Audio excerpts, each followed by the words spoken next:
President, my delegation is exercising its right of reply in response to the statement made by the Indian representative. Jammu and Kashmir neither is a so-called integral part of India, nor is it India's internal matter. India remains in occupation of an internationally recognized disputed territory whose final disposition needs to be decided in accordance with the democratic principle of a free and impartial plebiscite under the United Nations auspices as provided for under numerous resolutions of the Security Council.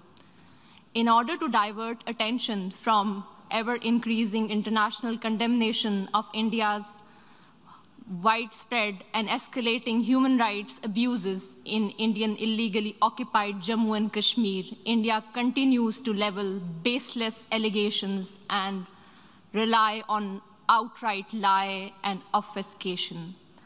India's compulsive obsession with Pakistan is neither new nor surprising. It has permeated its ruling elite and governance structures. But there is a method to this obsession, as it underpins India's electoral and foreign policy under the ruling RSS-BJP Hindutva-inspired government. The EU Disinfo Lab has graphically revealed how India has deployed such tools of deflection, deception, and disinformation against my country, including at the United Nations. Mr. President, India's violation of human rights in Indian-occupied Jammu and Kashmir are well documented in the two reports of the High Commissioner for Human Rights.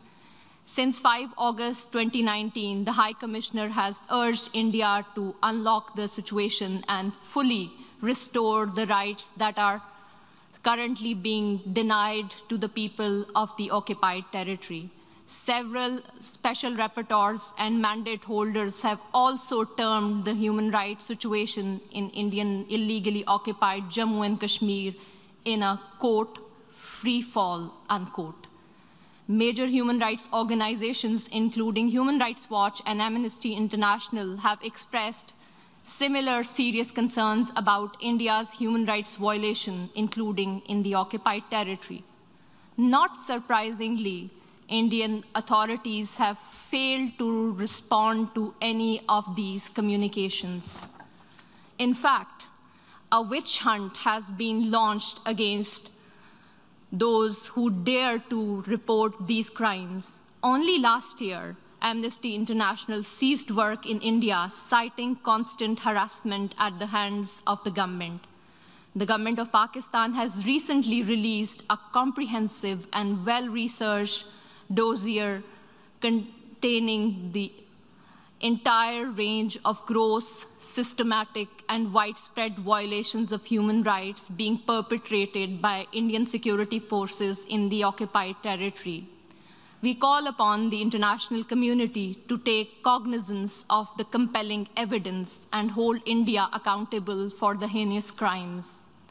If India has nothing to hide, it must accept a United Nations Commission of Inquiry and agree to implement the Security Council resolutions stipulating a plebiscite to enable the people of Jammu and Kashmir to exercise their right to self-determination.